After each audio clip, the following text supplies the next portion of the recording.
The snow came down heavy enough to bury the fallen on Pale Ridge. They marked her KIA and pulled back without confirming the body. Nobody turned around. Nobody checked for a pulse. She stayed there for 4 hours, blood freezing beneath fresh powder, fingers locked around her father's rifle. When darkness finally settled in, her eyes opened. No crying out, no plea for help, just a whisper, barely loud enough for the wind to carry across the empty field. "I'll make them pay for this." 15 years earlier, the mountains of Montana had looked different, softer, the kind of wilderness where a father could teach his daughter what mattered. 12-year-old Rachel Hartwell knelt beside Lieutenant Commander Jack Hartwell in a blind overlooking a valley where elk moved through morning mist. Her hands were small on the rifle he'd built for her, a Remington 700 in .243, scaled down but real. No toy, no training dummy, the weapon her father trusted her to handle. "Breathe," he said, voice low and steady. 4 counts in. Hold. 4 counts out. Between heartbeats, that's your window. Rachel's breathing slowed. The elk, a bull at 300 yards, paused to test the wind. Her finger rested on the trigger guard. Not yet. Patience was the lesson today. Patience in reading what others couldn't see. "You see how he's favoring that left foreleg?" Her father pointed without lifting his hand. "Injury, old one, makes him predictable. He'll turn right to compensate. Give it 10 seconds. She waited. 8 seconds. 9. The bull shifted right, broadside, clean shot. Rachel's finger moved to the trigger. Breath held. Heartbeat. Pause. Press. The crack echoed across the valley. The bull dropped, clean. 1 shot, center mass. Dead before it knew the danger existed. Her father smiled, the kind that reached his eyes. "You didn't just shoot what you saw. You read what was coming. That's not marksmanship, Rachel. That's something deeper. That's seeing the world the way it actually works, not the way people tell you it works." They field dressed the elk together. Blood on her hands, cold air burning her lungs, and her father talking through every step. Not because she needed instruction, because this was how he taught her to think. Break down the problem, solve it methodically, trust your hands and your head, not luck. "Your grandfather survived Grenada in '83 by trusting his gut over orders," Jack said, working his knife through hide. "Some lieutenant told him to advance through an open plaza. Grandfather read the terrain, saw the overlapping fields of fire, refused, saved his entire squad, got court-martialed for insubordination, then decorated for valor when they realized he was right." He looked up at Rachel. "You've got that same gift. You see what others miss. Don't ever let anyone talk you out of trusting it." Rachel nodded, committing it to memory. The weight of legacy already settling on her shoulders. Hartwell blood meant something. 3 generations of warriors who understood that survival required more than following orders. It required reading the battlefield better than the enemy, better than your own command. "The ground never lies," her father continued. "Men do. Officers do. Even good ones make mistakes because they trust briefings over terrain. But the earth? It tells you everything if you know how to listen. Where the enemy will hide, where the water flows, where the wind shifts. All of it written in the landscape for anyone with eyes to see." 3 months later, her father deployed to Afghanistan. Helmand Province, Taliban insurgency at its worst. He sent letters when he could, short ones, always with a lesson buried in the lines. "Terrain analysis saved us today. Command wanted us to patrol through a wadi. I read the high ground, saw the perfect ambush site, pushed for alternate route. They overruled. We went their way, lost 2 good men to an IED exactly where I said it would be. Rachel, when you know you're right, fight for it. Fight until they listen. Those 2 men had families, had futures. Now they're gone because someone wouldn't trust the ground." The final letter came in November 2011. Rachel was still 12, too young to understand the weight of what her father was trying to tell her. but old enough to remember every word. There's an operation tomorrow, Valley Approach. Command insists it's clear. I've studied the satellite imagery, studied the terrain. I see three perfect ambush positions, classic hammer and anvil. I've briefed it up the chain. They say I'm being paranoid. Maybe I am. But the ground tells me different. If something happens, Rachel, know this. I was right. I'm always right about terrain. Remember that. Trust yourself the way I trust you. The knock came 2 days later. Dress uniforms. Solemn faces. Words that didn't matter because their presence said everything. Lieutenant Commander Jack Hartwell, killed in action. Taliban ambush. Valley approach. 3 positions. Hammer and anvil. Exactly what he'd predicted. The funeral was full of people who hadn't listened. Officers who'd overruled him. Planners who'd dismissed his analysis. They offered condolences to Rachel and her mother, words hollow and useless. But one man stayed after the others left. Colonel James Brennan, 60 years old then, steel gray hair, eyes that had seen too much and forgotten nothing. He'd been Jack's commanding officer in the field, the man who'd tried to advocate for the alternate route, the man who'd been overruled by higher command. He knelt in front of Rachel, eye level, and didn't insult her with soft words. Your father was right, Brennan said, about the terrain, about the ambush, about everything.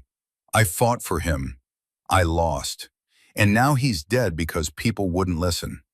He reached into his pocket and pulled out a small object, a P-38 can opener, military issue, old and worn. This belonged to your grandfather, carried it through Grenada. Your father carried it through Iraq and Afghanistan, said it was good luck. I'm giving it to you now because you're going to need it. Rachel took the opener, cold metal against her palm. Why didn't they listen? Because listening would mean admitting they might be wrong. And some people would rather be wrong and certain than right and humble. Brennan's jaw tightened. I failed your father, Rachel. I'll carry that the rest of my life. But I'm going to tell you something he'd want you to know. You've got his gift. The way you see terrain, patterns, things others miss. Don't let anyone take that from you. And when the time comes, when you know you're right and they're wrong, you fight. You fight harder than he did. You make them listen. 15 years passed. Rachel enlisted at 18. Infantry first, because that's where you learn to understand ground combat. Then sniper school at 23. Top of her class in terrain analysis. Second overall in marksmanship. First in fieldcraft and stalking. The instructors noted in her file, exceptional spatial reasoning, sees battlefield geometry instinctively, recommend advanced placement. She carried her father's rifle. He'd built it himself. An M40A5, custom modifications, adjustments that fit his body and shooting style. Rachel had it reworked to fit hers. Same glass, same trigger pull, same weapon that had served him through 2 deployments. Now it served her. By 27, she'd done 3 tours: Iraq, Syria, Afghanistan. 16 confirmed kills, 0 misses on deliberate shots. A reputation for reading terrain that made veteran NCOs pause and pay attention. Most of them, anyway. Forward Operating Base Redstone Vale sat in a valley where winter arrived early and refused to leave. November meant snow every other day. Temperatures that hadn't broken 15 degrees in 2 weeks. Visibility that dropped to 50 meters when the wind kicked up, which it did every afternoon like clockwork. Rachel had been tracking weather patterns since arrival. Wind shifted northwest to southwest between 1400 and 1600 hours. Pressure drops warned of storms 3 days out. She logged it all in a waterproof notebook, the same way her father had.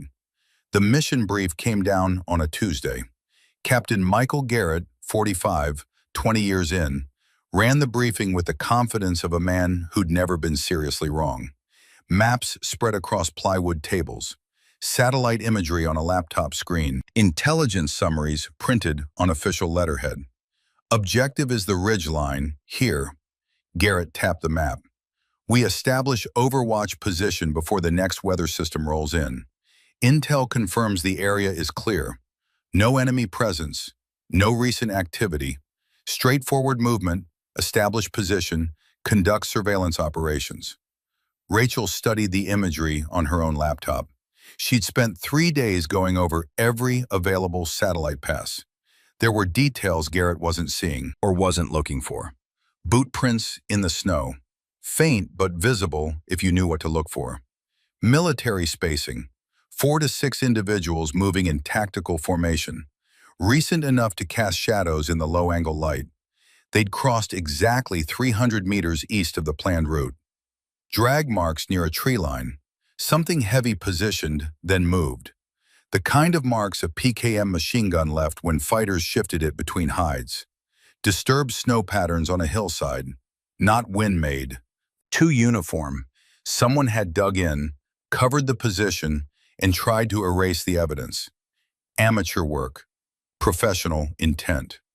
Rachel cross-referenced the patterns with declassified after-action reports she'd studied. Gulf War. Iraqi Republican Guard. 3-point ambush tactics. Hammer and anvil with a blocking position. The exact same setup she was seeing in the satellite imagery. She raised her hand. "Sir, I need to brief a concern about the approach route." Garrett looked up, expression neutral but impatient. "Go ahead, Sergeant Hartwell." Rachel stood, moved to the map, and overlaid her analysis.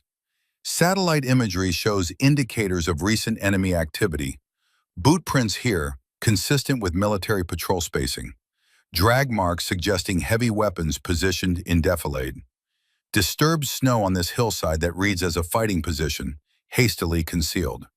She marked 3 points on the map. If I'm reading this correctly, we're looking at a classic 3-point ambush. They'll hit us here at the draw entrance, here at the midpoint, and here at the exit. Hammer and anvil with a blocking element.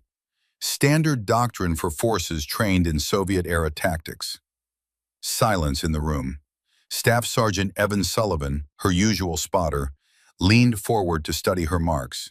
He'd worked with Rachel long enough to trust her instincts. Lieutenant Marcus Webb, 29 and fresh from staff college, shook his head. Sergeant Hartwell, satellite sweep from this morning shows clear. No thermal signatures, no movement. Intel assessment is negative for enemy presence. Intel is reading the current state, Rachel said, keeping her voice even. I'm reading preparation. These indicators are 12 to 18 hours old. They've already positioned. They're waiting. Garrett studied the imagery, but his expression didn't change. Sergeant, I appreciate thorough analysis, but we have real-time intelligence from multiple sources confirming no enemy activity. What you're seeing could be civilian movement, weather patterns, any number of explanations that don't involve a coordinated ambush. Sir, the pattern is conjecture, Webb cut in. With respect, Sergeant, we can't alter an operation based on hypothetical threat analysis. Rachel's jaw tightened. She pulled out printed images, enhanced details she'd worked on for hours. Sir, these aren't hypotheticals. The spacing, the positioning, the tactical geometry. This is textbook Soviet-style ambush preparation. I've cross-referenced it with historical precedent. Gulf War, 1991. Iraqi Republican Guard used identical. Sergeant Hartwell, Garrett's voice carried command weight now. I've read the same after-action reports. I respect your analysis, but modern intelligence surpasses historical pattern recognition. We have drones, satellites, signals intelligence, all confirming clear conditions. I'm not going to delay or alter an operation based on 30-year-old tactics that may or may not apply. Rachel opened her mouth to argue, but a voice from the back of the room stopped her. Captain, might I offer perspective? Colonel James Brennan stood near the door. 70 years old now, retired from active duty, but brought in as a civilian tactical advisor. The Army kept men like Brennan around because institutional knowledge mattered. He'd been at Redstone Vale for 2 weeks, observing operations, offering consultation, and watching Rachel Hartwell with the careful attention of a man carrying old guilt. Garrett nodded. "Colonel, please."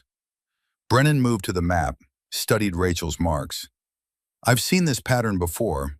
Kuwait, 1991. Republican Guard forces staging ambushes along approach routes. Three-point setup, just like Sergeant Hartwell described. We lost good men walking into those because command trusted overhead imagery over ground truth." He tapped the satellite photo. "These indicators she's identified, they're real. I'd stake my reputation on it." Garrett's expression hardened. "Colonel, with respect, warfare has evolved significantly since the Gulf War. Our intelligence apparatus is exponentially more sophisticated. We have capabilities that didn't exist in 1991. Capabilities that still require human interpretation," Brennan countered. "And humans make mistakes, especially when they're looking at what they expect to see instead of what's actually there. We're looking at real-time intelligence from reliable sources. You're looking at data that confirms your preferred course of action." Brennan's voice stayed level, but there was steel underneath. "That's confirmation bias. It's gotten men killed before. It'll get men killed again if you're not careful." The room went quiet. Garrett and Brennan locked eyes. Old tension there. The kind that came from different eras, different experiences, different certainties about how war worked. Finally, Garrett spoke. "Colonel Brennan, I value your experience, but I have a mission to execute, and I'm executing it based on the best available intelligence, which says we're clear." He turned to the room. "We step off at 0500, standard load. Overwatch element will establish on the ridge by 0800. Questions?" None came. The brief ended. Personnel filed out. Rachel stayed, staring at her analysis spread across the table. Everything in her screamed that she was right. The ground was telling her exactly what was coming. But nobody was listening. Sullivan approached quietly. "You seeing something real?" "I'm seeing what my father would have seen," Rachel said. "What got him killed when people wouldn't listen." "Garrett's not a bad officer." "No, he's just a certain one, and certainty makes you deaf." Brennan waited until the room cleared, then moved beside Rachel.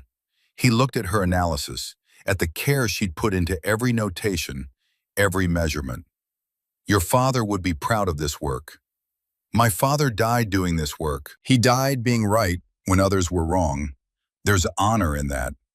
Brennan reached into his jacket and pulled out the old P-38 can opener, the one he'd given her 15 years ago at her father's funeral. "You still carry this?" Rachel shook her head. "Lost it, moving between deployments." He pressed it into her hand. "Your father gave it to me before his last mission. Said his father carried it through Grenada.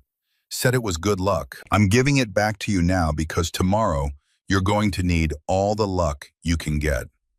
She looked at the worn metal, felt the weight of 3 generations. "You think I'm right?" "I know you're right. I've been reading enemy radio traffic. Degraded signals, but enough to know there's activity in that sector. Chatter about positions, movements, coordination. They're waiting for someone." He met her eyes. "Rachel, I couldn't save your father. I tried. I fought the chain of command. I lost. And I've carried that for 15 years. I'm telling you now, plain as I can say it, if this goes wrong tomorrow, you survive. You use everything your father taught you, everything I taught you, everything 3 generations of Hartwell warriors put in your blood. You survive, and you prove them all wrong. And if I'm wrong, if it really is clear?" Brennan's expression didn't change. "You're not wrong. The ground doesn't lie. Men do. Trust the ground." That night, Rachel sat in her quarters and went through her kit. Weapon clean and function checked. Ammunition sorted and counted. Medical supplies inventoried. Everything a sniper needed to survive in hostile territory. She added the P-38 opener to her survival pouch. Tucked the satellite analysis into a waterproof map case. Wrote a short note on the back. If found, this analysis was correct. They didn't listen. SGTR Hartwell. She thought about her father's last letter, the one where he'd known he was right and command was wrong, the one that ended with him dead in a valley that proved his analysis. History repeating, same pattern, different war, same result waiting. Rachel whispered to the empty room, words her father had taught her. The ground never lies. Then she geared up for a mission she knew would prove it. The column stepped off at 0500 in darkness that felt heavier than it should. 23 soldiers, full combat load, moving tactical through snow that muffled sound in erased tracks behind them. Rachel took her position near the rear. Overwatch belonged in the back, eyes scanning what others missed. Staff Sergeant Sullivan moved beside her, carrying the spotting scope and range cards. "You still seeing ghosts on that ridge?" "I'm seeing what's there. Whether anyone else wants to admit it or not." The movement was quiet, professional. These were good soldiers, well-trained, disciplined. They did everything right, followed doctrine, maintained spacing, checked sectors, all the fundamentals that kept you alive in combat. But fundamentals didn't save you when you walked into a kill zone someone else had built. By 0630, they reached the draw. The approach Rachel had warned about. Trees closing in on both sides. High ground overlooking their movement. A natural funnel that compressed the column and limited options. Every tactical instinct Rachel had screamed, wrong. The satellite imagery burned in her memory. 3 positions, hammer and anvil, exactly here. She keyed her radio. Actual Sierra 2, request hold for assessment. Captain Garrett's voice came back, calm and controlled. Sierra 2, actual, continue movement. Overwatch reports negative contact. Rachel scanned the left flank through her scope.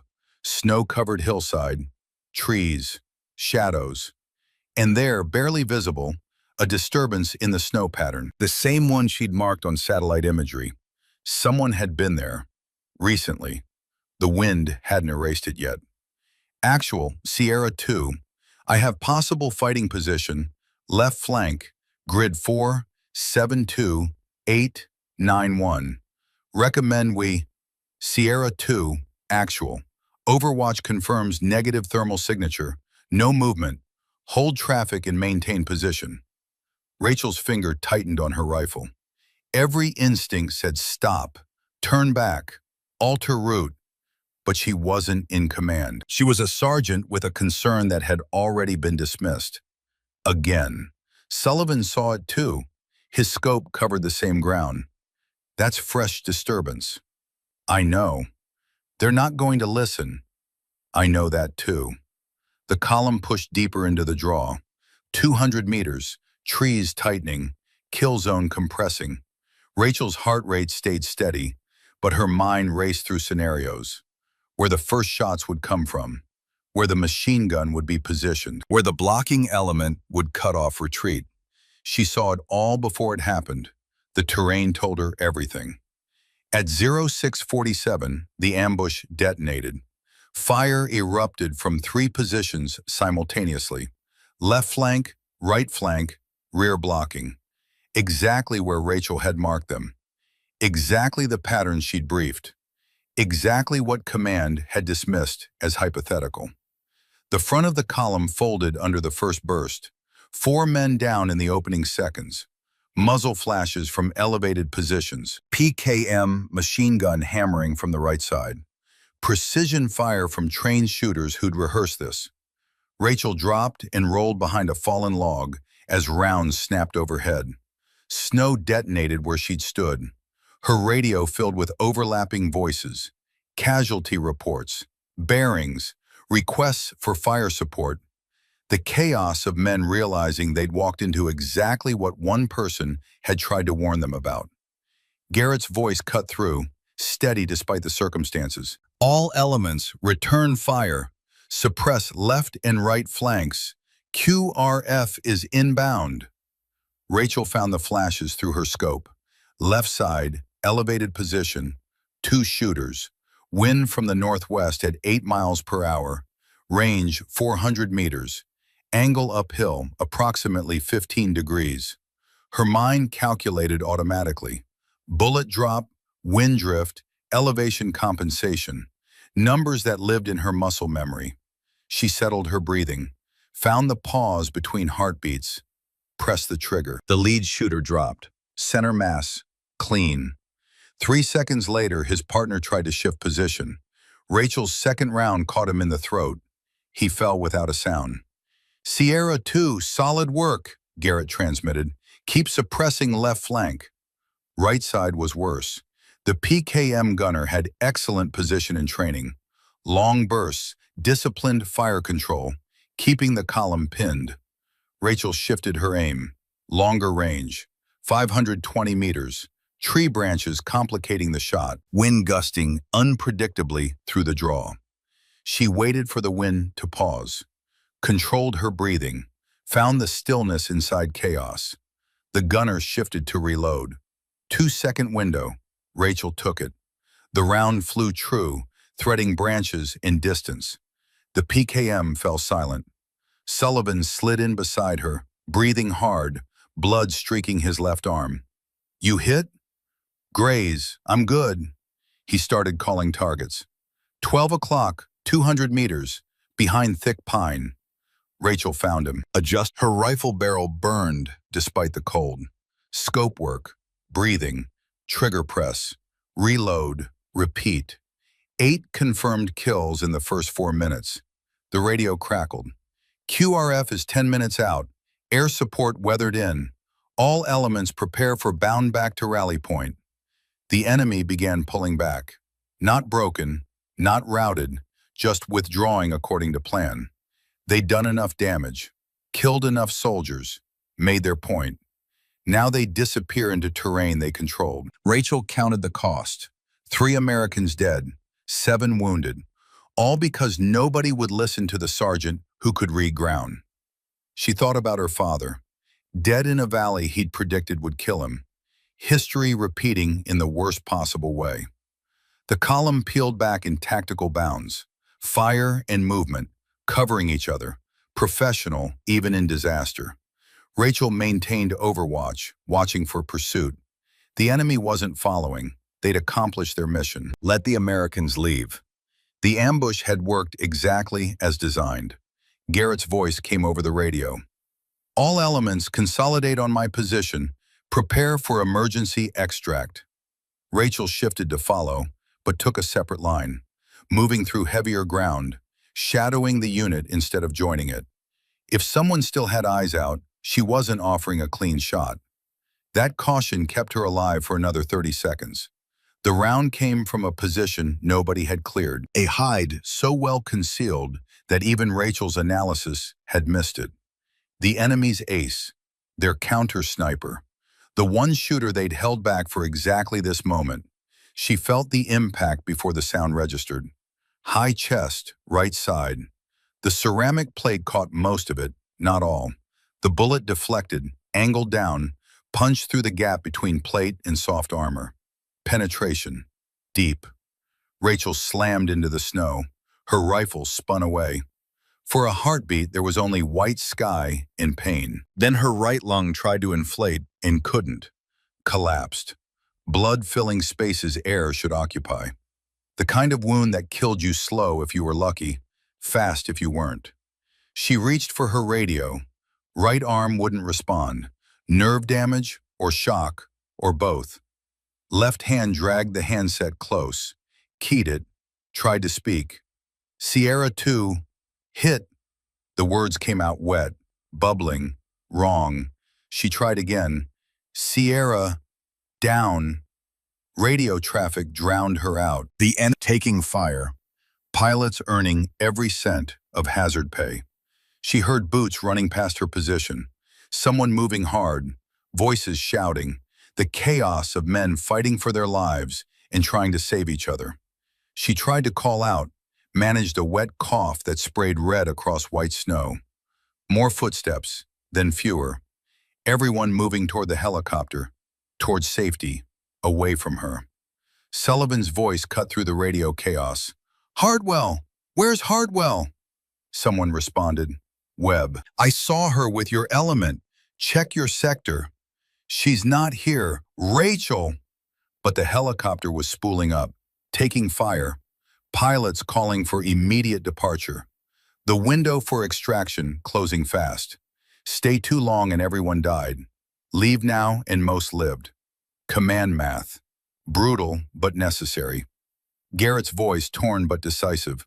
All personnel mount up, now! We're lifting! Sir, Hartwell is still... Sullivan's protest cut off. Mount up, Sergeant. That's an order. The helicopter's pitch changed. Pulling power. Climbing. Rachel turned her head, using strength she didn't have, and saw it lifting. 100 feet. 200. Rising into gray sky while she bled into foreign snow. She tried to raise her left hand. Useless gesture. Nobody was looking her direction. Through failing consciousness, she heard the final radio transmission. Garrett's voice, controlled but carrying the weight of decisions that would haunt him. All personnel accounted for. Temperature drew out hemostatic gauze. The movement sent lightning through her chest. She nearly blacked out. Held on through force of will. Packed the wound. Pressure. Direct pressure. Stopped the bleeding or nothing else mattered. The pain was transcendent, biblical, the kind that made you want to give up and let darkness take you. She worked through it anyway. Hartwell blood didn't quit. 3 generations of warriors who'd survived impossible situations because they refused to accept death as inevitable. Her father's voice in her memory. Pain is just information. Process it. Use it. Don't surrender to it. Grandfather's voice from stories. Plaza ambush in '83 taught me one thing. When you read danger right, you move, even if it means disobeying orders. Rachel finished packing the wound. Her hands shook, vision blurred, but the bleeding slowed. Not stopped, slowed enough. Next problem, chest seal. She needed to seal the wound or her lung would never reinflate. She had duct tape in her repair kit. Not ideal, not even close to proper medical equipment, but she'd make it work. She stripped tape with her teeth, applied it over the packed wound, creating a one-way valve effect, letting air escape but not enter. Basic field medicine that might buy her hours instead of minutes. The adhesive fought against blood-soaked fabric and freezing skin. She pressed it down anyway, made it stick through will and desperation. When survival time, hours if she stayed here, maybe a day if she found shelter, longer if she could move, hide, and avoid enemy patrols. The enemy would come back. She knew it with the same certainty that had let her predict the ambush. They'd sweep the battlefield, collect intelligence, confirm kills, and if they found her breathing, they'd finish it. She had to move. Rachel rolled onto her side. Agony. She kept rolling. Onto her stomach. Worse. She kept moving, dragging herself through snow toward her rifle. 3 meters felt like 3 miles. Every movement cost blood and consciousness. She paid the price anyway. Her hand closed on familiar polymer and steel. Her father's rifle, built by his hands, carried through his wars, now hers. She pulled it close, checked the action. Snow in the mechanism but not frozen. Still functional. Still deadly. Using the rifle as a crutch, Rachel dragged herself upright. She told it to shut up and keep moving. The snow fell heavier. Good. It would cover her tracks, make her harder to find. The cold was helping too, in its way, slowing her metabolism, reducing blood flow, buying time she shouldn't have. Rachel thought about the helicopter, about that final transmission declaring everyone safe while she lay dying in hostile snow, about Webb dismissing her analysis, about Command ignoring her warnings, about her father dying the exact same way. The rage that settled into her chest wasn't hot. It was cold, methodical, the kind that didn't scream or curse, the kind that made promises in the dark and meant every word. I'll make them pay for this. Not revenge, something colder. She would survive. She would complete the mission they'd failed. She would walk back into forward operating base Redstone Vale, alive while they processed her death notification. And then they would understand exactly what they'd left behind in the snow. A ghost who refused to die. A warrior who'd been right all along. A daughter of legends who would prove that Hartwell blood didn't break. Rachel disappeared into the storm, leaving only footprints the snow would erase. Behind her, the battlefield went quiet. Ahead, 3 kilometers of hostile territory and the shelter that might keep her alive long enough to become the thing the enemy would learn to fear. The ghost of Pale Ridge. The walk had begun. The she needed to deal with the wound properly, or none of this mattered. Rachel stripped off her outer layers with hands that shook from cold and shock, peeled back the tactical vest, removed the plate carrier. The armor had saved her life by deflecting the round, but deflection meant angle, and angle meant the bullet had found the gap between protection and punched deep. The chest seal came away sticky with blood, fresh blood. The wound had reopened during the movement. She'd known it would. Couldn't help it. Walking 3 kilometers with a collapsed lung meant choosing between bleeding and dying of exposure. She'd chosen bleeding. The gauze beneath was soaked through, dark red, nearly black. She pulled it free and examined the wound by feel more than sight. Entry high on the right chest. The round had tunneled down and across, missing the heart by inches, clipping the lung, possibly nicking the liver. Hard to tell without proper examination, but the blood told her enough. Internal damage, ongoing bleeding, time measured in days at best. Rachel packed fresh gauze into the wound. The pain made her vision white out. She kept working through it. Pressure, direct pressure, basic field medicine that had kept soldiers alive since men first learned to stab each other with sharp objects. When the wound was packed, she used the last of her duct tape to create a new chest seal. Better this time, more secure. She could feel the difference immediately.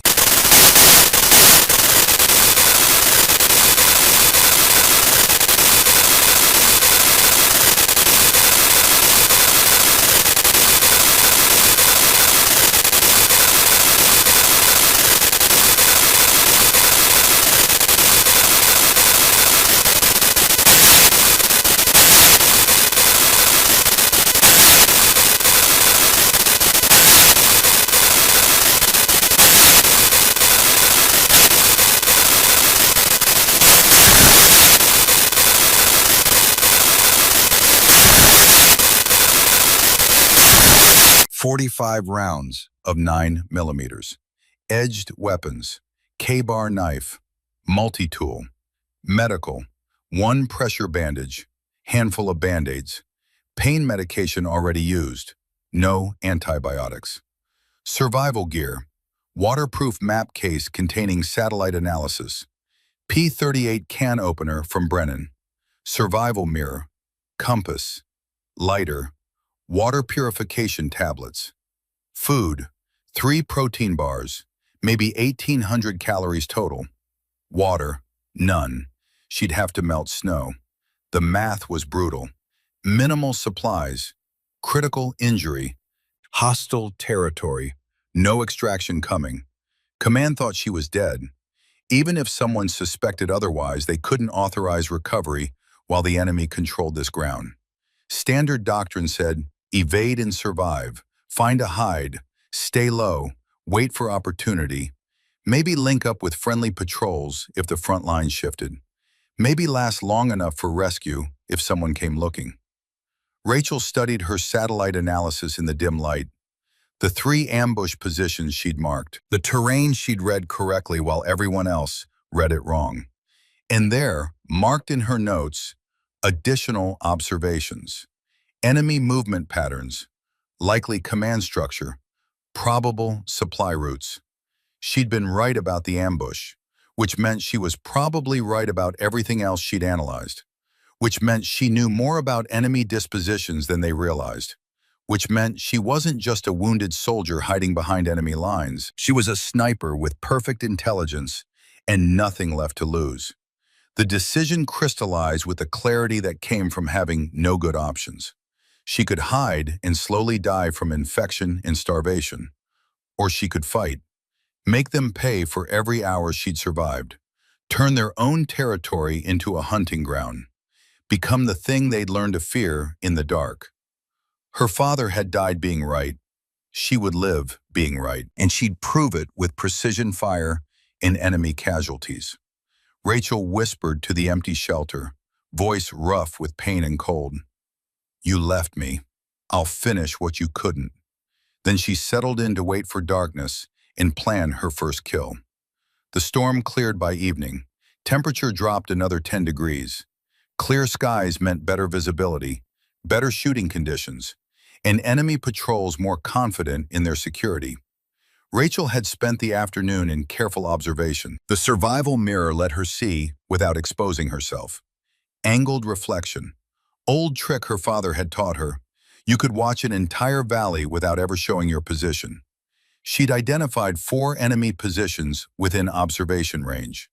2 kilometers northwest, smoke from a fire. Poor discipline. Probably 4 to 6 fighters staying warm. Due north, approximately 3 kilometers, elevated position on the ridge her unit had tried to reach. 8 to 10 personnel, good tactical placement. That was their overwatch. Southeast, maybe 4 kilometers, another position near what looked like a trail junction, size unknown. And finally, northeast, the command post. She could see antenna arrays, vehicle tracks, the kind of activity that meant leadership and communications. 20 to 30 fighters total in her operational area, maybe more. Professional force, well-equipped, probably Chechen contractors.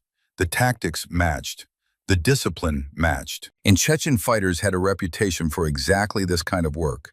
Ambush operations, hit and fade, making occupation expensive for conventional forces. They'd done good work today, killed 3 Americans, wounded 7 more, sent a full platoon running for extraction. By their standards, a successful operation. They'd be confident now, relaxed, certain the Americans wouldn't return to this ground anytime soon. That confidence would kill them. Rachel chose her first target carefully. The fire position, northwest. Poor discipline made them vulnerable. But more than that, killing them would send a message. Someone was still out here, still operational, still dangerous. She waited until 0300 hours, the dead of night when human alertness dropped to its lowest, when guards got sloppy, when the cold made men huddle close to fires and think about anywhere but here. The movement to shooting position took an hour, 200 meters of careful stalking through snow and darkness. Every step calculated, every sound controlled. Her body screamed at her. The fever had climbed to 101. The wound throbbed with each heartbeat. She ignored it all. Pain was just information. Hartwell blood didn't quit. She found her position on a small rise. Prone. Rifle bipod deployed. Scope covers removed. Range to target, 580 meters. Wind negligible. Temperature correction for cold air density. Elevation minimal. Through her scope, the enemy position resolved into detail. 4 men around a fire. Talking. Smoking. One standing guard, but facing the wrong direction. Looking toward where the Americans had retreated, not expecting threat from behind their own lines. Rachel's breathing slowed. 4 counts in, hold. 4 counts out. Her heart rate dropped. The fever tried to make her hands shake. She locked her elbows and steadied the rifle through pure will. The standing guard was first. Sentry removal. Standard counter sniper work. She found him in the scope. Center mass, adjusted for wind. Found the pause between heartbeats. Pressed the trigger. The suppressed shot was still loud in the night silence, but 500 meters away, it arrived as a whisper before death. The guard dropped without a sound. His companions didn't react immediately. They thought he'd sat down, fallen asleep. Something normal. Rachel had already shifted aim. Second target, the fighter closest to the radio. Communications kill. She fired. He fell forward into the fire. That got their attention. The remaining two scattered. Training kicked in. Find cover. Return fire. But they didn't know where the threat was. Couldn't see muzzle flash from a suppressed weapon at this range. Started shooting at shadows. Rachel's third round caught one as he dove behind a log. The angle was wrong. She'd aimed for center mass, got shoulder instead. He went down screaming. The fourth fighter made the smart play. Ran. Full sprint away from the position, heading for the nearest friendly element to raise alarm. Rachel tracked him. Running target. 600 meters and increasing. Wind picking up. Difficult shot. She led him by 3 body lengths. Adjusted for his speed. Squeezed. The round caught him mid-stride. He tumbled into snow and didn't move. 4 enemies, 4 shots, 3 kills, 1 wounded. The wounded one was still screaming. Good. Let him scream. Let the others hear it. Let them understand that someone was hunting them in the dark. Rachel displaced immediately, 200 meters to a secondary position she'd identified during approach. Never stay in the same spot after contact. First rule of sniper fieldcraft. She moved through the pain and fever, reached the new hide, went prone again, watched. The enemy response took 12 minutes. Careful approach from the north position. 8 fighters moving tactically. Lights sweeping the area where she'd fired from. Finding nothing, she'd left no trace. They found their dead, found the wounded man. Radio traffic spiked. She couldn't understand the words, but she understood the tone. Confusion, fear. They'd been hit from inside their own perimeter. No muzzle flash, no sound, just death arriving from darkness. One of them pointed in the wrong direction. They started searching south, away from her actual position. Rachel smiled despite the pain. They were already making mistakes. She let them search. Let them waste time and energy. When they finally consolidated back at the fire position, she was already moving again. Returning to the shepherd's shelter. First mission complete. The sun rose on a changed battlefield. Rachel monitored enemy radio traffic from her hide. She'd found a hand-crank radio in the shelter, old Soviet-era equipment, but it picked up their frequencies. The chatter was frantic, reports flowing to command. 4 casualties, unknown attacker, no confirmation of American presence. Theories ranging from infiltration team to surviving straggler from yesterday's ambush. That last one made her smile.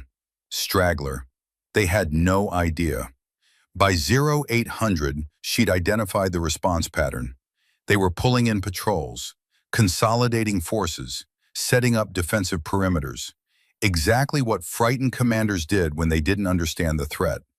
Good. Fear made them predictable. Rachel spent the day in careful observation and planning. The fever climbed to 102. She forced down a protein bar and melted snow for water.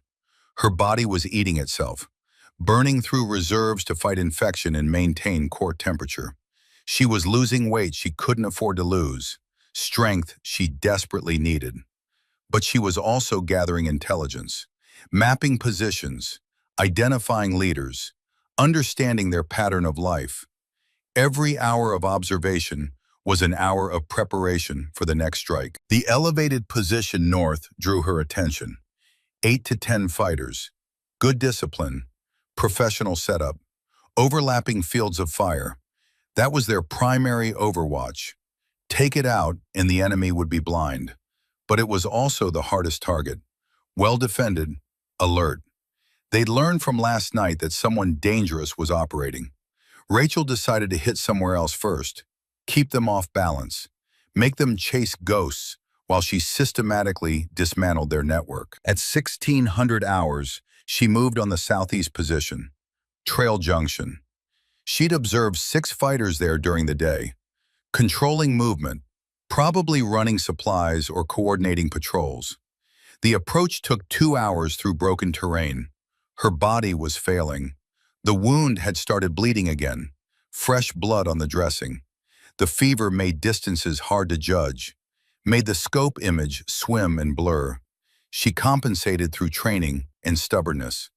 Position acquired at 1800, just before full dark.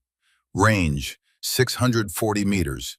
Elevated shot, wind variable. This would be technical shooting. She identified the priority target through observation. One fighter who carried himself differently, authority in his posture. Others deferred to him. Squad leader or equivalent. Kill him first. Decapitation. The shot was difficult, wind gusting through the valley, her fever making her hands shake despite all control. She waited for conditions to align. Patience over speed. Her father's voice in memory. A sniper doesn't take the shot that's available. She waits for the shot that's perfect. 20 minutes of waiting. Then the wind paused. The leader stepped into clear space. Rachel's scope settled, breathing controlled. Fever pushed aside through will. Trigger press. The round flew true. The leader dropped. Instant chaos in the position. Men diving for cover. Weapons up, searching for threat they couldn't see. Rachel shifted to a secondary target. Fighter with radio. Cut their communications. Second shot. Clean hit. The radio operator fell. Return fire started. Blind shooting. They still couldn't locate her. Rounds snapping through trees 300 meters from her actual position. She waited for them to empty magazines.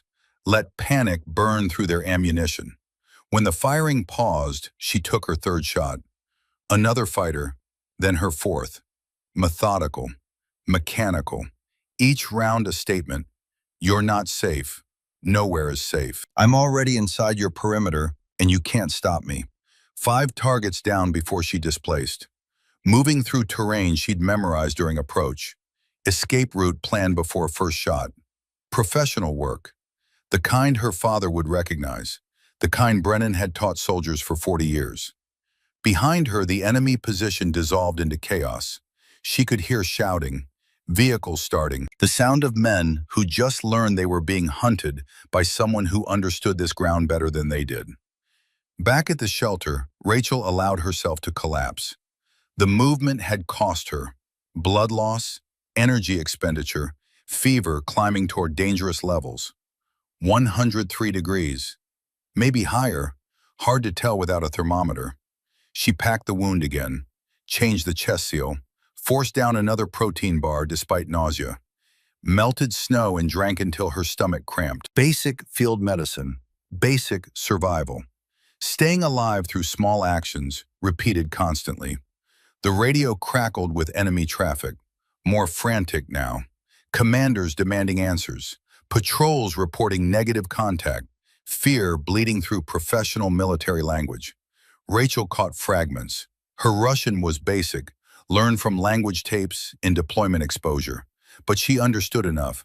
Sniper, ghost, inside our lines. Multiple positions. How many? Enemy traffic about a sniper.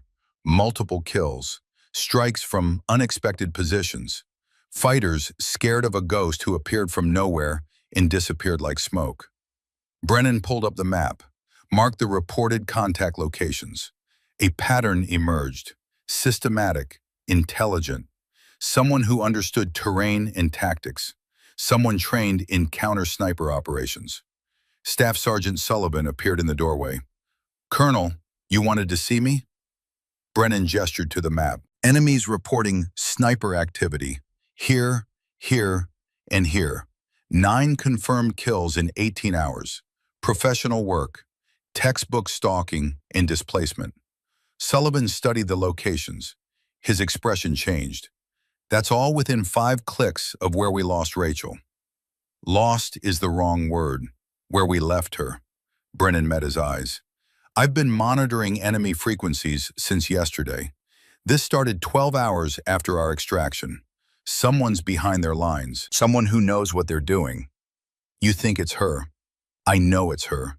These aren't random strikes. Look at the target selection. Fire position with poor discipline. Communications node. Leadership element. She's not just surviving. She's conducting a systematic campaign to disrupt their operations. Sullivan's face went through several emotions. Hope, guilt, determination. We have to go get her. Garrett won't authorize recovery. Enemy still controls that ground. He's already written the casualty notification letter. Far as official records show, Sergeant Rachel Hartwell died in action yesterday morning. Then we go unofficial. Brennan shook his head. Not yet. She's doing something out there, something important. And she's doing it alone because we left her no choice. We go crashing in now, we might get her killed. So we just leave her? Again? No. We prepare. We gather intelligence. We track her progress. And when the moment's right, when she's ready for extraction, we go get her. But on her terms, not ours. Brennan tapped the map. Right now, Rachel Hartwell is running the most effective solo sniper operation I've seen in 40 years. She's turned their own ground into a killing field, and they're terrified. Let her work. Sullivan stared at the map, at the marks showing where Rachel had struck, where she was proving she'd been right all along. She's going to make them pay. She already is. Day 3 brought new complications. The enemy adapted. Patrols moved only in daylight, in groups of 10 or more, with Overwatch elements covering their movement. Radio discipline improved. Fires were banned. Defensive positions reinforced. They were learning, getting smarter, making Rachel's job harder. Good. She wanted it hard. Wanted them to understand that adaptation wouldn't save them, that she'd adjust faster than they could, that this more professional, someone new had arrived. Through her scope at maximum magnification, she caught glimpses of a figure different from the others. Older, gray beard, moving with the economy of a man who'd spent decades in the profession. He set up a counter-sniper position with textbook precision, overlapping sightlines, multiple firing positions, escape routes planned. Rachel recognized the setup. This wasn't a conscript or contractor doing a job. This was a hunter who understood the game she was playing. Commander Dmitry Volkov had arrived, Chechen legend, Soviet-Afghan war veteran, 15 years of counter-sniper operations.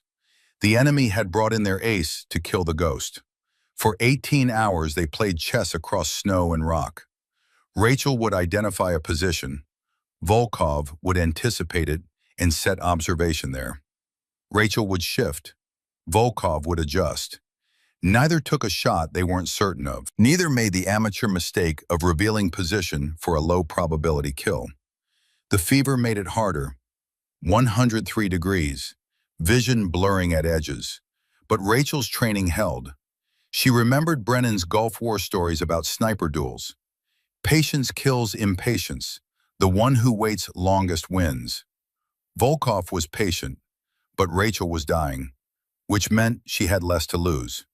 She set the trap on day 4, 0600 hours. Using Brennan's survival mirror, she created a false reflection from a position 300 meters from her actual hide. Morning sun, perfect angle, the kind of rookie mistake a fever-addled sniper might make. Volkov studied it for 20 minutes. Rachel watched him through her scope, saw him calculate angles, consider possibilities. His discipline was extraordinary. He didn't take the bait immediately, but eventually biology won over caution. He shifted slightly to get better angle on the false position. Just 15 centimeters, enough to expose his shoulder. Rachel's shot was 640 meters through morning thermals and gusty wind. She'd calculated every variable, adjusted for his movement, led the target by 8 inches, compensated for the slight elevation difference and the way cold air would affect bullet trajectory. The round took him high shoulder, not immediately fatal. But Volkov understood what it meant. He'd been beaten by someone better, someone who'd read his pattern and exploited the only weakness he'd shown. His final radio transmission came through on the frequency Rachel monitored. Russian, weak voice. Dostoyny protivnik, worthy opponent. Then silence. Rachel reached his position 30 minutes later, moving through pain that made each step an exercise in will. Found his observation log. Notes about female sniper, exceptional fieldcraft, systematic target selection. A photograph fell from his notebook. Wife. 2 daughters, somewhere in Chechnya waiting for a man who wouldn't come home.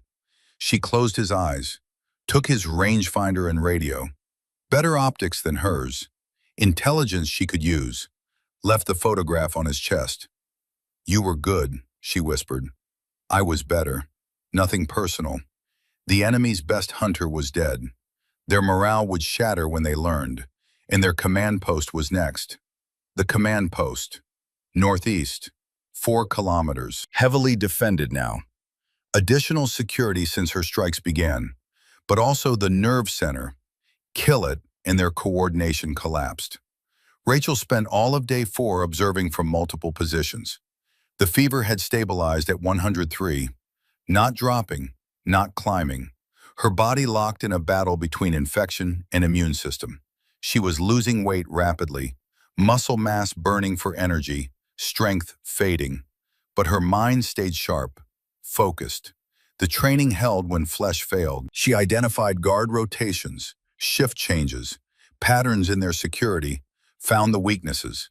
Every defensive position had them. Human beings got tired, got sloppy, got predictable. The command post had one critical vulnerability. During shift change at 0400 hours, there was a 3-minute gap. New guards walking to posts, old guards walking away. A window where attention shifted from watching outward to coordinating handoff. 3 minutes. She could do a lot of damage in 3 minutes. Day 5, 0300 hours. Rachel began her final approach to the command post. 2 kilometers through terrain she'd never scouted, moving blind, trusting map memory and tactical instinct. Her body was nearly done. The fever had spiked to 104. Hallucinations flickered at the edge of vision. Her father walking beside her. Grandfather's voice offering advice. Brennan telling her to hold on. She knew they weren't real. Fever dreams. Neural misfires from a brain running too hot. But their presence helped. Made the movement bearable. Gave her something to hold on to when every step felt like the last one she had in her. 90 minutes later, she reached the final approach. 300 meters from the command post. Close enough to observe. Close enough to count sentries. Close enough to die if they spotted her. The position was better defended than she'd hoped. 12 guards visible, probably more inside. Sandbagged fighting positions. Machine gun placements. Professional military installation. Standard doctrine said don't attack hardened positions without support, without numbers, without overwhelming advantage. Rachel had none of those things. What she had was perfect intelligence, desperation, and the last full magazine in her rifle. 24 rounds, plus the 4 in her current mag. 28 total. She'd make them count. At 0355, she settled into final firing position. Elevated slightly, good sight lines to command bunker entrance. Range, 300 meters. Wind, calm. Temperature effects already calculated. The fever made the scope image shimmer. She blinked it away, focused. This was the shot that mattered. Everything had been building to this. At 0400 exactly, the shift change began. Old guards standing, new guards arriving. That critical gap in attention. Rachel fired. The first round took the commander as he stepped from the bunker. She'd identified him earlier through binoculars. The way others deferred. The radio calls directed to him. Kill the head and the body dies. He dropped. Instant alarm. But alarm took seconds to process into action. Seconds she used. Second shot. Communications officer visible through bunker doorway. He fell backward into equipment. Third shot. Guard at machine gun position. Fourth shot. Second guard running for the gun. Now they understood. Return fire started. Heavy volume. But they didn't know where she was. Firing at muzzle flash that didn't exist with her suppressed weapon. Wasting ammunition on shadows. Rachel kept working. Methodical. Calm. Each target selected for maximum disruption. Radio operators, officers, anyone who looked like they made decisions. The magazine emptied. She dropped it. Loaded her last full mag. 24 rounds, 24 targets. commanders, radio techs, security chiefs, vehicle drivers, anyone whose death would create chaos and confusion. She didn't rush, didn't panic, just breathed and fired, breathed and fired, the way her father had taught her, the way 3 generations of warriors had proven worked. The magazine ran dry. 24 shots, 22 confirmed hits, 2 misses where targets moved unpredictably. Better than 90% accuracy under combat conditions, while running a 104-degree fever. Rachel didn't stay to admire her work, dropped the empty magazine, drew her sidearm, began the movement away from chaos she'd created. Behind her, the command post dissolved. No leadership, no communications, no coordination, just confused fighters shooting at nothing while their command structure bled out in the snow. She made it 200 meters before her legs quit, just stopped working. Muscle failure, blood loss, fever, exhaustion, all of it catching up at once. She went down hard. Voices shouted behind her, flashlights sweeping. They'd found her trail, blood in the snow, boot prints, the path she'd taken. Rachel dragged herself behind a fallen tree. Not much cover, but better than nothing.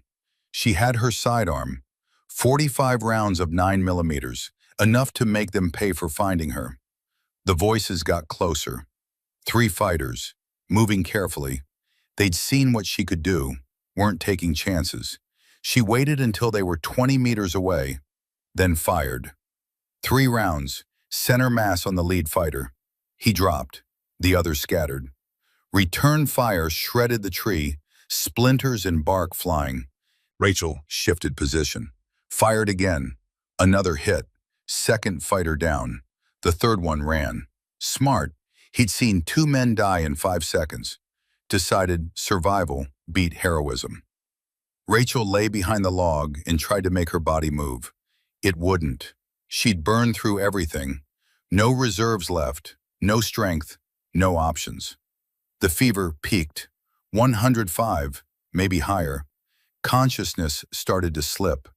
She fought it, held on, but biology had limits even Hartwell's stubbornness couldn't overcome. Her last coherent thought was wondering if she'd done enough, if the damage she'd caused would matter, if anyone would know she'd been right. Then darkness took her, and the world disappeared into fever dreams and blood loss and the cold that was finally winning. When her eyes opened again, it was daylight. She was still behind the log, still alive. Somehow. The fever had broken during the night, down to maybe 102. Still dangerous but survivable. Enemy voices in the distance, searchers, looking for the ghost who'd killed their commanders and vanished into snow. They sounded scared. Good. Rachel checked her supplies. Sidearm, 2 magazines left. No rifle. She'd left it at the shooting position. No food. No water except snow. No medical supplies. But she was alive. And she'd accomplished something the enemy would remember. Something that would change how this battle was fought. The radio on the dead fighter near her crackled. Russian. Fragments she could understand. Command post destroyed. All officers killed.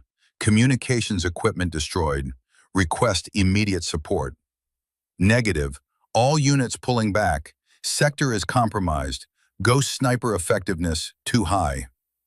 They were retreating, pulling out of the area, abandoning ground they'd held because one wounded soldier had made it too expensive to stay. Rachel smiled through cracked lips. She'd done it. Turned their victory into defeat.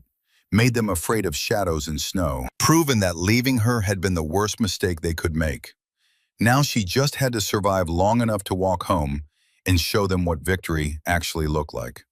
She started crawling south, toward friendly lines, toward vindication, toward the moment when everyone would understand she'd been right all along. The ghost wasn't done walking yet. Day 6 began with Rachel Hartwell understanding she was dying. Not the quick death of a bullet, not the sudden ending of catastrophic blood loss. The slow, grinding death of infection, winning against a body with nothing left to fight back. The fever had climbed again overnight. 105 degrees, maybe higher.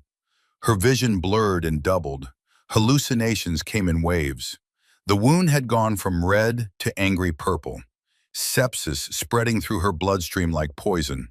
She'd made it 3 kilometers south during the night, crawling most of the way. Using trees to pull herself upright when crawling wasn't enough, leaving a trail of blood drops in snow that would have made tracking her trivial if anyone still cared enough to follow. But the enemy had pulled back. She'd heard it on the radio she'd taken from the dead fighter. Entire sector evacuation. Command structure destroyed. Ghost sniper deemed too high risk. They were retreating to regroup somewhere she couldn't reach them. Somewhere safe from the wounded American who'd turned their victory into nightmare. Rachel had won. Tactically, strategically, she'd proven every analysis she'd made, vindicated every warning they'd ignored, accomplished what an entire platoon couldn't, and she was going to die before anyone knew it mattered. The morning sun felt wrong on her face, too warm, fever distorting her perception of temperature.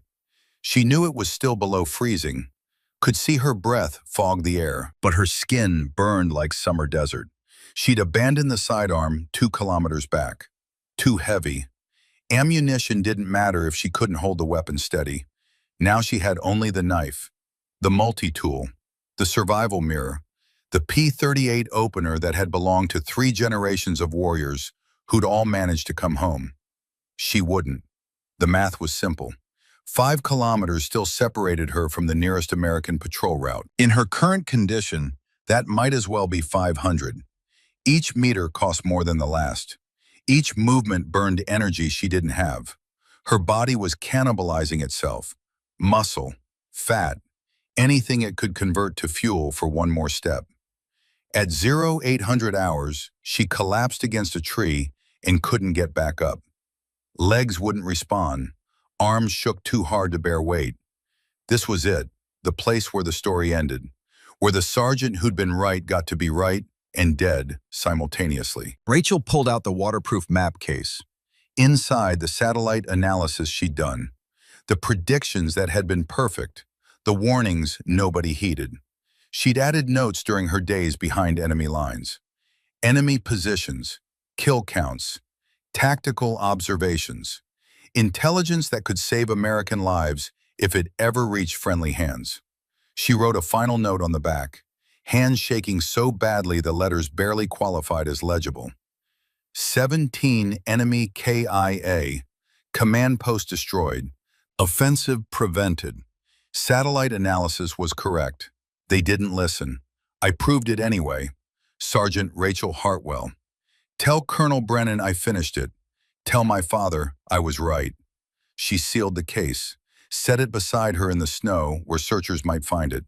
If searchers ever came, if anyone cared enough to look for remains, if the story didn't just end here with snow covering evidence and winter erasing proof. The hallucinations intensified. Her father materialized beside her, solid as life, dressed in the uniform he died in. You did good, baby girl, he said, voice exactly as she remembered. Better than good, you proved what needed proving. Didn't matter, Rachel whispered, still dying. Death doesn't erase truth. You were right. That stands forever.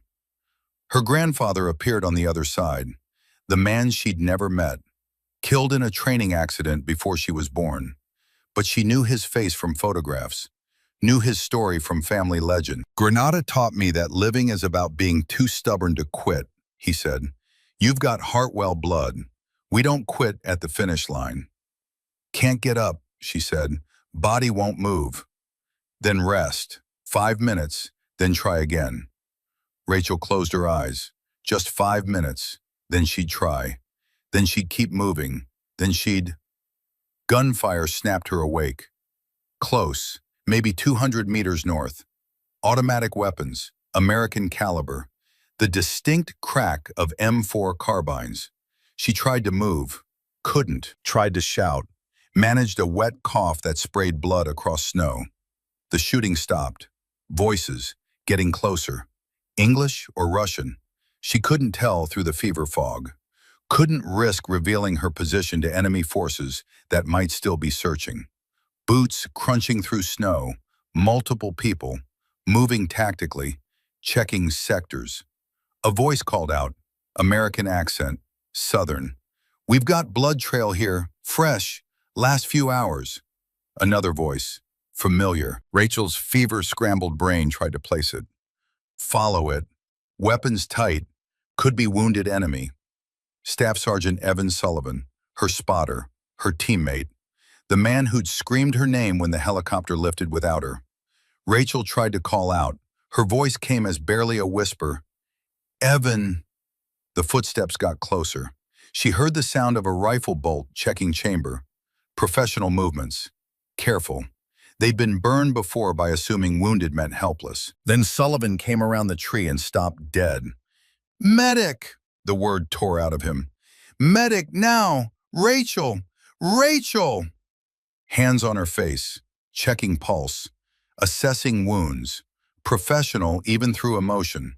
She tried to focus on his face but couldn't hold the image steady. "Evan," she managed. "Intelligence. Map case. Important." "Shut up, don't talk. Save your strength." He keyed his radio. "Actual, rescue 2. We've got her. Hartwell is alive. Critical condition. Need immediate medevac." More soldiers arrived. A medic dropped beside her. Young kid, maybe 23, looked terrified at what he was seeing. "Jesus Christ," the medic breathed. "Collapsed lung, sepsis, severe dehydration. Temperature has to be 105 plus. How is she still alive?" "Because she's a Hartwell," Sullivan said. "And Hartwells don't quit. Get an IV started. Antibiotics, whatever you've got." The medic worked fast. IV line in her left arm. Fluids running. Antibiotics pushed. Pressure dressing on the reopened wound. Professional trauma medicine performed in field conditions. Rachel felt the drugs hit her system. Warmth spreading from the injection site. Not fever warmth, medical warmth. Help arriving after 6 days of fighting alone. "The map case," she said again. Insistent. "Intelligence. Enemy positions. Attack plan. Stop offensive." Sullivan found the case, opened it. His expression changed as he read her notes. "Colonel Brennan needs to see this," he said quietly. "Right now." The radio crackled. Different voice. Command frequency. "Rescue 2, actual. Medevac is inbound. ETA 8 minutes. What's Hartwell's status?" Sullivan looked at the medic. The medic shook his head slightly. "Touch and go. Could lose her any second." "Status is alive, sir," Sullivan transmitted. "Against all odds. Against everything we thought possible. She's alive." Rachel grabbed Sullivan's sleeve. Weak grip. Barely there, but insistent. "Did I?" She coughed, blood on her lips. "Did I prove them wrong?" Sullivan's eyes were wet. "Yeah, Rachel, you proved everyone wrong. You proved you were right.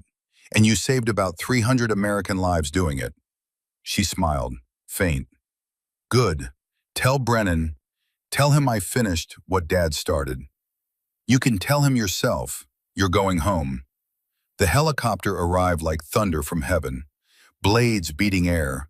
Downdraft throwing snow in blinding clouds. The birds settled into a clearing 30 meters away. Door gunners scanning for threats. Pilots holding position despite hostile territory. They loaded Rachel on a stretcher, strapped her down. Sullivan ran alongside as they moved her to the aircraft.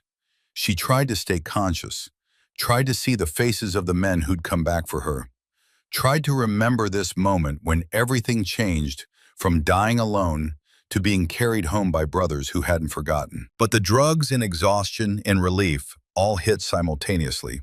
Darkness pulled her down. This time she didn't fight it. This time she knew she'd wake up somewhere safe. The last thing she heard was Sullivan's voice. "You did it, Rachel. You actually did it." Then nothing. Forward Operating Base Redstone Vale received the medevac alert at 0947 hours. Colonel James Brennan was in the command center when the call came through. He'd been there for 6 days, sleeping in a chair when he slept at all, monitoring every radio frequency, tracking every report of sniper activity, waiting for proof that Rachel Hartwell was still alive. When the report came through that Rescue 2 had found her, Brennan's hands shook. First time in 40 years of service. Just trembling. Relief and guilt and pride, all mixing into something that made a 70-year-old combat veteran blink back tears. Captain Michael Garrett entered the center looking like he'd aged a decade. 6 days of living with the decision to leave a soldier behind. 6 days of writing casualty letters he hadn't sent yet because something told him to wait. 6 days of wondering if he'd killed Rachel Hartwell through certainty and dismissal. "Colonel," Garrett said quietly, "they found her." "I heard. Sullivan says she had intelligence, documentation, something about preventing an enemy offensive." Brennan pulled up the enemy radio intercepts he'd been tracking, the pattern of withdrawal, the panic in their communications, the references to destroyed command structure and ghost sniper. "She did more than survive, Captain. She conducted a solo campaign that dismantled their entire operational network. 17 confirmed kills. Command posts destroyed. Their leadership scattered. Intelligence she gathered prevented a coordinated assault on 3 FOBs, including this one." Brennan looked at Garrett. "1 wounded soldier, 6 days. She accomplished what a full company couldn't." Garrett sat heavily. "She was right. About everything. The ambush, the tactics, the terrain. And I dismissed her." "Yes, you did." "I left her to die." "Yes, you did." Garrett's face worked through emotions. "How do I live with that?" Brennan was quiet for a long moment. Then he spoke with the weight of 40 years carrying similar guilt. "You live with it by making sure it never happens again. You live with it by changing how this army evaluates intelligence from personnel in the field. You live with it by ensuring that the next time someone sees what Rachel saw, command listens. You live with it by honoring what she accomplished instead of burying it." He met Garrett's eyes. "And you live with it by making sure she knows her sacrifice mattered, that what she proved changed things. That's how you carry it." The helicopter carrying Rachel landed at 10:23 hours. Brennan and Garrett both watched it come in. Door gunners still mounted, pilots still scanning, birds still hot from enemy territory. The medical team pulled Rachel's stretcher out. She looked dead. Skin gray, lips blue, body so thin the bones showed through, IV bags hanging, monitors beeping urgent warnings about blood pressure and heart rate and temperature. But her eyes opened as they moved her past Brennan. Just for a second, recognition flickered there. "Colonel," she whispered, voice like broken glass. Brennan walked alongside the stretcher. "Sergeant Hartwell, welcome home." "I was right." "Yes, you were. About everything. They left me." "They did, and they'll have to live with that. But you survived. You proved what needed proving. And you saved hundreds of lives doing it." He squeezed her hand. "Your father would be proud beyond words." "Hell, I'm proud. You surpassed both of us." Rachel said her survival was medically improbable. They didn't understand Hartwell blood, didn't understand 3 generations of warriors who'd survived impossible situations through pure, stubborn refusal to quit. Rachel woke 4 days later in a hospital bed in Germany. Medical evacuation had moved her from field hospital to major trauma center. She had tubes and wires and monitors connected to places she didn't want to think about. But she was breathing on her own, thinking clearly, alive. Brennan was sitting beside the bed, reading a book, waiting. "Colonel," Rachel said, voice still rough but stronger. He looked up, smiled. "Welcome back, Sergeant. You gave us quite a scare." "How long?" 10 days since we pulled you out. You've been unconscious for most of it. Touch and go for a while. But the infection's cleared. Lungs reinflating. Doctors say you'll make full recovery." Rachel processed that. 10 days. She'd survived 6 days behind enemy lines, then nearly died in friendly care. The irony wasn't lost. The intelligence, she said, did it matter? Brennan pulled out a folder. Official documentation, after-action reports, signal intercepts, battle damage assessment. Your documentation prevented an enemy offensive involving approximately 250 fighters targeting 3 American FOBs. The command post you destroyed was coordinating the operation. Your kills eliminated their leadership structure. The intelligence you gathered gave us complete picture of their force disposition, timing, and tactics. He set the folder on her bed. Conservative estimate, you saved 300 American lives, possibly more. Rachel stared at the reports. Numbers and statistics that represented breathing soldiers who didn't die because she'd refused to. What about Garrett? He's been relieved of field command, not punitive. He requested it. Says he needs to rethink his approach to intelligence evaluation. He wants to see you when you're ready.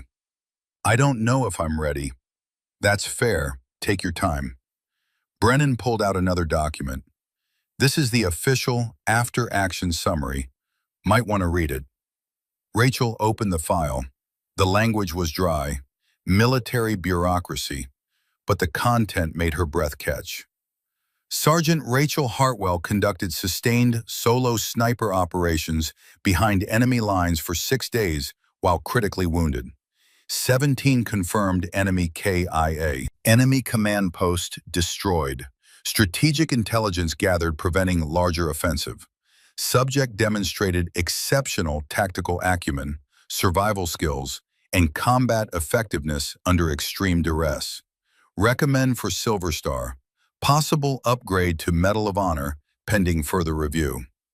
I don't need medals, Rachel said quietly. No, you don't, but you're getting them anyway. Not for you. For every other soldier who'll see what you did and understand that being right matters more than being popular. That trusting your analysis matters more than following certainty. That one person who sees the truth can change everything. Rachel was quiet for a long moment. Then she asked the question that had haunted her since that snow-covered ridge. Did he apologize? Garrett? He wants to, in person. But Rachel, I'm going to tell you something I wish someone had told me 40 years ago when I failed your father. Brennan leaned forward. You don't need his apology. You don't need his validation. You don't need anything from him. What you did speaks louder than any words he could offer. You were right. You proved it. You survived it. That's your victory. Whether he acknowledges it or not doesn't change the truth. But I want him to know. Want them all to know. They do. Entire base knows. Entire command structure knows. Your satellite analysis is being taught at every military intelligence course. Your survival tactics are being incorporated into SEER training. Your case study is required reading for officers learning about terrain analysis. Brennan smiled. You changed how this army fights. That's bigger than apology. That's legacy. 2 weeks later, Rachel was mobile, walking with assistance, breathing without pain, strength returning slowly. The doctors cleared her for visitors beyond Brennan. Sullivan came first, brought flowers, looked uncomfortable holding them. Never bought flowers before, he admitted. Wasn't sure what kind warriors like. Rachel laughed. First real laugh in 3 weeks. Any kind means you tried. They talked about the mission, about the 6 days. Sullivan filled in gaps from the American side. How Brennan had tracked her through enemy radio intercepts. How he'd fought to organize rescue operations. How he'd prepared extraction teams daily waiting for opportunity. We never gave up on you, Sullivan said. Brennan wouldn't let us. He knew you were alive, knew you were fighting, knew you'd prove everyone wrong. I had good teachers. You had good blood. The rest you did yourself. Sullivan pulled out a small box.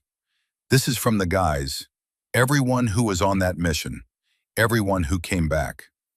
Inside was a patch, custom made, not official Army issue. Black background, silver sniper scope crosshairs, text that said Ghost of Pale Ridge above and Sierra 2 below. "We're calling ourselves the Ghost Company now," Sullivan explained, "because we're the unit that had a ghost watching over us even when we didn't deserve it. Even when we left her behind, she still saved us." Rachel held the patch, felt the weight of brothers who'd failed her and then honored her. Complex emotions, anger and forgiveness mixing. "Tell them I accept it," she said. "Tell them we all make mistakes in chaos. What matters is learning from them." Sullivan nodded, then his expression shifted. Serious. "Garrett wants to see you. Asked me to ask if you're willing." Rachel considered. Part of her wanted to refuse, make him carry the weight of leaving her. But she remembered Brennan's words. She didn't need anything from Garrett. She'd already won. "Send him in." Captain Michael Garrett entered the hospital room looking like a man carrying the world. He stood at attention, formal. "Sergeant Hartwell." "Captain." "Permission to speak freely?" "Granted." Garrett took a breath, started the speech he'd clearly rehearsed. "I failed you. In every way an officer can fail a soldier. I dismissed your analysis when it was perfect. I ignored your warnings when they were prophetic. I left you behind when I should have confirmed, and I marked you dead when I should have verified." He met her eyes. "There's no apology sufficient for that, no words that undo what happened. But I need you to know I was wrong about everything, and you were right about everything." Rachel let the silence stretch, made him sit with it. Then she spoke. "Sir, do you know why my father died?" Garrett shook his head. "He died because his commanding officer ignored his terrain analysis, walked a patrol into an ambush he'd predicted. 3 soldiers killed, my father among them, 15 years ago." She held Garrett's gaze. "You did the same thing. Different war, same mistake. 3 soldiers dead, and you almost made it 4. Garrett's face went pale. "I didn't know about your father." "Doesn't matter if you knew. Pattern's the same. Officer trusts certainty over analysis. Soldier who reads ground correctly gets ignored. People die. History repeats. How do I prevent it from repeating again?" And there it was, the question that mattered. Rachel could destroy him with words, could demand his resignation, could make him carry this guilt forever. Or she could do what her father would have wanted, turn failure into lesson. "You prevent it by remembering this moment," Rachel said, "by teaching other officers what you learned, by ensuring that next time someone sees what I saw, command evaluates it fully, not based on rank, not based on gender, not based on how certain you feel, based on evidence and analysis." She leaned forward despite the pain it caused. "You prevent it by making my sacrifice mean something, by changing doctrine so the next Rachel Hartwell gets heard before people die." Garrett nodded slowly. "I've already begun. New protocols for field intelligence evaluation. Mandatory review of terrain analysis from qualified personnel regardless of rank. Your satellite methodology being taught as case study." He pulled out a document. "And I've recommended you for permanent tactical advisor role.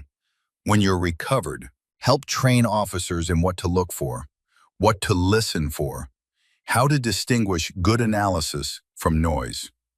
Rachel took the document, read it. Comprehensive proposal. Not just words, actual systematic change. "I'll consider it. That's all I ask." Garrett moved toward the door, stopped, turned back. "For what it's worth, Sergeant, what you did out there is the most extraordinary military action I've witnessed in 20 years. 17 kills while wounded. Command post destroyed. Offensive prevented. 6 days of impossible survival." He shook his head. "You didn't just prove you were right. You proved you're the finest soldier I've ever had the honor of failing." After he left, Rachel sat with the proposal and thought about futures. She could return to regular duty, just another sniper. Let the story fade into legend and classification. Or she could do what Brennan had done, Turn experience into teaching. Ensure the next generation learn from her mistakes and victories. Become the voice that made officers listen. The choice felt obvious. 6 months later, Rachel Hartwell stood in front of an advanced military intelligence course at Fort Benning. 70 officers, mixed rank, all there to learn terrain analysis and tactical assessment. Colonel James Brennan sat in the back row. Observer, mentor, the man who'd carried guilt for 15 years and found redemption watching his protege succeed. Rachel began without preamble. No introduction needed. Her story had preceded her. "Show of hands," she said. "How many of you know the story of Pale Ridge?" Every hand went up. "Good. Now I'm going to tell you what the story doesn't include, the parts that matter more than legend." She pulled up the satellite imagery, the analysis she'd done, the marks showing predicted ambush positions. "I was right about this. Perfect analysis. Correct in every detail. But I was also a sergeant, young, female, presenting findings that contradicted official intelligence." She looked at the officers. "How many of you would have listened to me?" Silence. Uncomfortable. Honest. That's the lesson. Not that I survived, not that I proved them wrong. The lesson is that truth doesn't care about rank or gender or how certain you feel. The ground tells you what's real. Your job is to read it correctly and have the courage to trust what you see, even when everyone else says you're wrong. For the next 2 hours, she walked them through the analysis. What to look for, how to distinguish prepared positions from natural terrain, how to recognize patterns, how to build cases strong enough that command couldn't dismiss them. Brennan added commentary from his 40 years, Gulf War examples, Cold War lessons, the accumulated wisdom of generations translated into doctrine. At the end, a young captain raised his hand. "Sergeant Hartwell, how did you survive 6 days wounded behind enemy lines?" Rachel smiled. "I survived because I refused to accept death as inevitable. Because 3 generations of warriors taught me that being too stubborn to quit beats being smart enough to know when you're beaten." She paused. "But mostly I survived because I was angry. Cold, focused, methodical anger at being dismissed, at being left, at being written off. I turned that anger into 17 enemy casualties and saved 300 American lives. That's what happens when you underestimate someone who knows they're right." The class ended. Officers filed out. Several stopped to thank her, to ask questions, to shake her hand and call her sergeant with respect that had been earned through blood and vindication. When the room cleared, Brennan approached. "Your father would be so proud. I think about him every day, wonder what he'd say about all this. He'd say you finished what he started. Proved that Hartwell analysis beats official certainty every time. Change the system so others don't die the way he did." Brennan smiled. "And he'd say you became better than him, better than me, the warrior we both hoped you'd be." Rachel looked at the empty classroom, at the satellite imagery still displayed, at the path she'd walked from dismissed sergeant to decorated instructor. Did it matter, Colonel? All of it? The 6 days, the kills, the survival. Did it change anything? Brennan gestured to the door. 70 officers just learned to listen to their soldiers, to trust analysis over certainty, to evaluate intelligence based on evidence instead of rank. Your story will teach thousands more.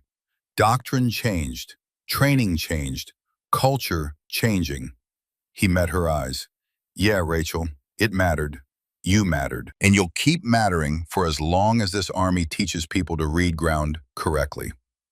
That evening, Rachel sat in her quarters and cleaned her father's rifle, the M40A5 that had carried him through wars and carried her through hell. Beside it lay the medals, Silver Star, Purple Heart, Combat Action Badge, but also the unofficial patch from Ghost Company and the P38 can opener that had belonged to 3 generations.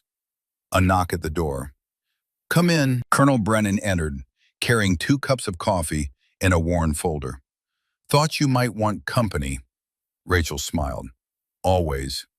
They sat in comfortable silence, the kind earned through shared understanding of what war cost and what it proved. Brennan opened the folder.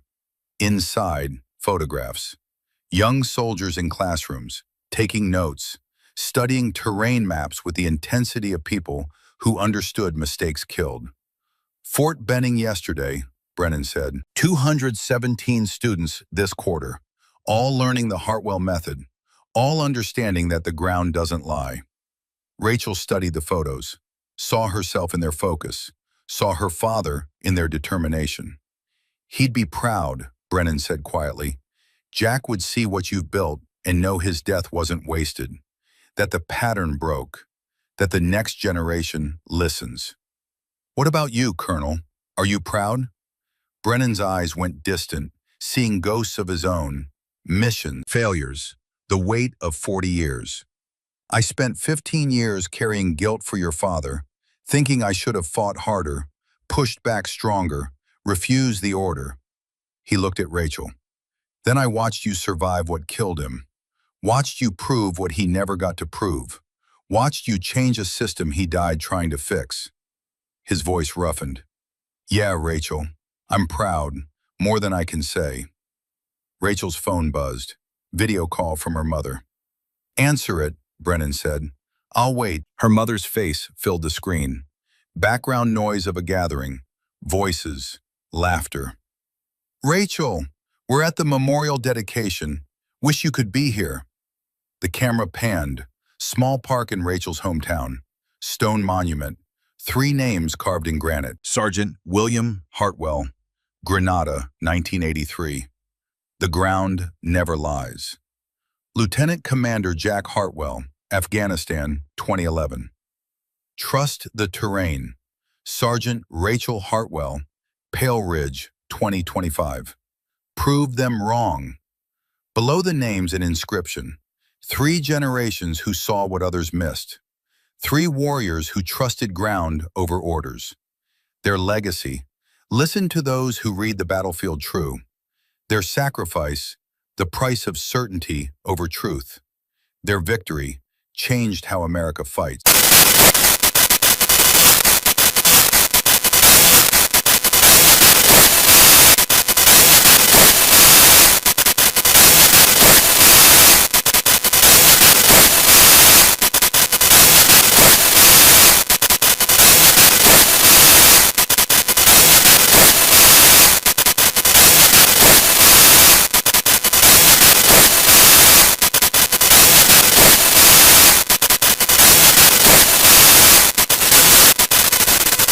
Finally, Brennan spoke. Mission complete, Sergeant? Rachel looked at the P-38 opener. 3 generations of warriors who'd carried it. 3 wars it had survived. 3 lessons it represented. Mission complete, Colonel. What's next? Tomorrow I teach another class. Next week, another base. Next year, another generation who listen before the bullets fly. She met his eyes. That's the real mission. Not the survival, not the vindication, making sure the pattern ends with me, that the next sergeant who sees danger gets heard, that the next father comes home. Brennan raised his coffee cup. To the Hartwells, all 3, the warriors who prove the ground doesn't lie. Rachel touched her cup to his. And to the soldiers who learned to listen. Later that night, Rachel walked to the ranges, empty now, quiet, stars bright overhead. She set up at the 800-meter line, her father's rifle, the scope he'd built, the weapon that had saved her life and taken 17 others. 1 shot, into darkness. The way her grandfather had taught her father, the way her father had taught her. The ritual of warriors acknowledging ghosts and honoring ground. The round flew true, disappeared into night. Somewhere downrange, it found earth. Another mark in the soil, another proof that the Hartwell eye never missed what mattered. Rachel whispered to the darkness, to her father, to her grandfather, to every soldier who died being right. I proved it, changed it, made sure it matters. That's all any of us can do. Be right, survive being right, and teach others to trust when they know. The wind carried her words away, but the truth remained, carved into doctrine, written into training, built into the memorial stone that bore 3 names and one unbreakable legacy. The ground never lies. The Hartwells proved it across 3 generations and 3 wars. And finally, America learned to listen. Rachel Hartwell turned and walked back toward the lights of the base. Tomorrow she'd teach again. The day after. The year after. For as long as it took to ensure no other soldier died, because command wouldn't listen to someone who could read the ground correctly. The ghost had walked home, had proven everyone wrong, had survived impossible odds and transformed tragedy into triumph. Now she'd make sure the lessons lived forever. Her father had died being right. She'd lived being right. And she'd made sure the difference between those 2 outcomes became smaller for everyone who came after. Mission complete. The ground never lies. The Hartwells proved it. And the Army finally understood.